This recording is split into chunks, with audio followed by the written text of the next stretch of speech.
Hello, and welcome to class. I'm Dr. Greg Parsons, and in the following few minutes I'm going to be walking you through this week's assignments. Now, I know the instructions are written in the Blackboard class for this week. However, in my experience, it's useful to have some additional explanations or clarifications about some of the items that you may find confusing, and you don't want to start working off in the wrong direction and have me say, well, that really wasn't the assignment.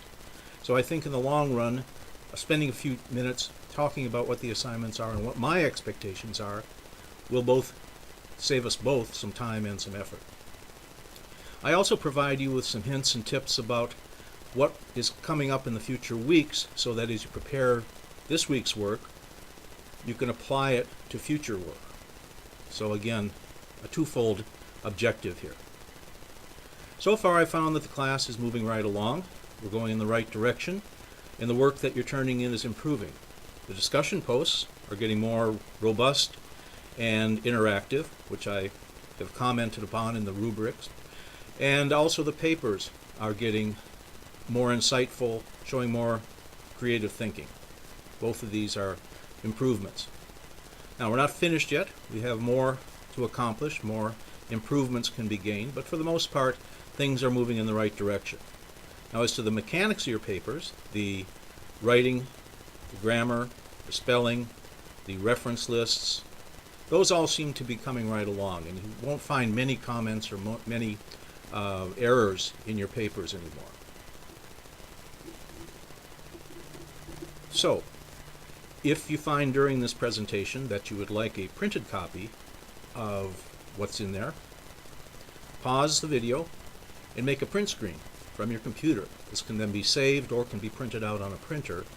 Of course, you won't have the melodious sound of my voice serenading you through the slides, but you can always come back to the video and listen to me again if you get lonely. So, sit back for the next few minutes and get ready for this week's class. If you have any questions, comments about the video or about what's coming up this week in the class, you can get in touch with me through Ask Questions in the Classroom, email, and also text and cell phones, using the numbers that are available in the classroom. So, until next time, goodbye and good luck. So, here we are at week 6. Now, you'll notice that we have 3 chapters for this week. You have the readings from the textbook as well as the PowerPoint presentations that go along with those. We have one chapter, Chapter 8, which is called Organizing for Action, Chapter 9, Staffing and Leading, and Chapter 10, Evaluation and Control. We'll have a discussion and a paper related to those chapters. We'll take a look at the discussion first. We have 2 choices for this week's discussion topics. The first is moving from stage 1 to stage 2 as a company. You're to take the perspective as the owner-manager, meaning you're not only own the business, but you're also running the business.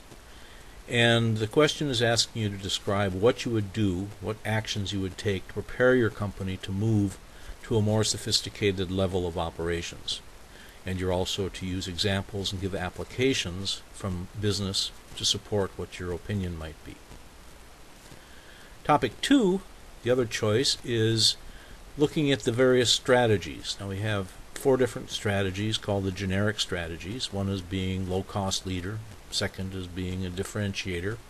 Third is being a cost-focused leader. And the fourth is being a differentiation-focused leader. Now, we're asking what skills would your company need to have to manage a business following a differentiation strategy? And why would those skills be necessary?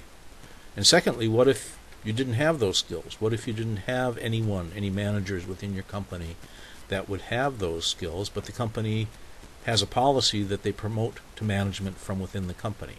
What would you do then? So, what I'm looking for is not simply going to the textbook or going to your sources, your reference sources, and copying and pasting into the discussion post. I'm looking for new ideas. And as our friends at 30 Rock say, there are no bad ideas. Just as there are no bad questions except the ones that don't get asked. So let's take a look at what the textbook has to say first. So topic 1 again deals with stages of corporate development. You can see on your textbook on page 123 it describes the stages and then gives examples of what happens at stage 1 and what happens at stage 2. So the question is asking, you're moving from stage 1 to stage 2, what sort of things are you going to have to do differently being at stage 2 or moving into stage 2 than you were doing at stage 1?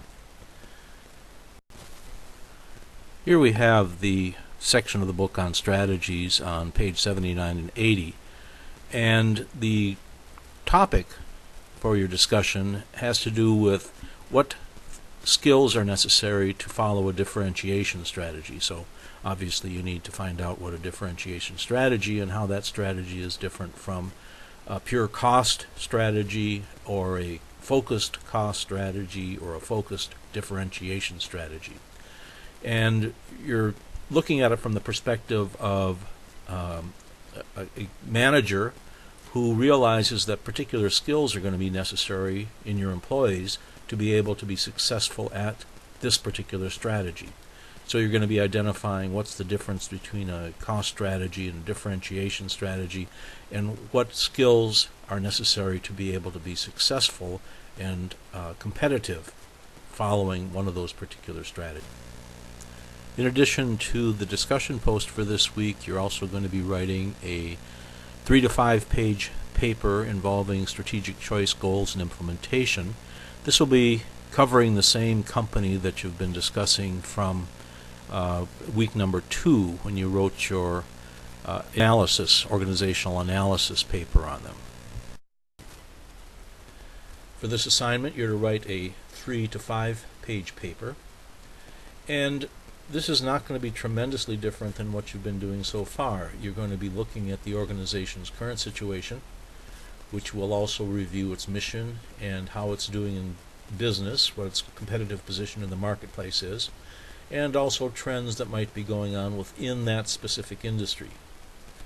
From this situation, you're to identify some opportunities and some issues that you think must be addressed in the strategic planning process. In a sense, we're kind of looking at a SWOT analysis on the company that you're analyzing for this class. In addition, to create 3 or 4 long-term objectives that may be measured to determine the success of the strategic plan. So for your particular organization, you would lay out 3 or 4 things that the company needs to do to be prepared for the future, but things that could be measured in terms of were they being achieved or not. This is going to be leading up to your final paper, which is going to be developing a strategic plan for the organization. So all this material that you're working on for these individual little papers are going to be kind of put together for your strategic plan paper. So pay attention to what comes up in next week. The keys to success for this week: look familiar. Use the comments and suggestions that I've put on your rubrics and your papers to help develop your skills. If you have any questions, you know how to reach me. Text, ask questions, emails, all work. Write your initial discussion post early so that we all have a chance to respond to it. The paper this week is worth 10% of the total grade. It's to be 3 to 5 pages in length, not counting a title page and your reference page. And it's to be based upon the company or organization that you're already familiar with. This may sound like a lot. However, I do expect you will be able to finish it all and you will be able to get some sleep this week. So good luck, and I look forward to seeing your work.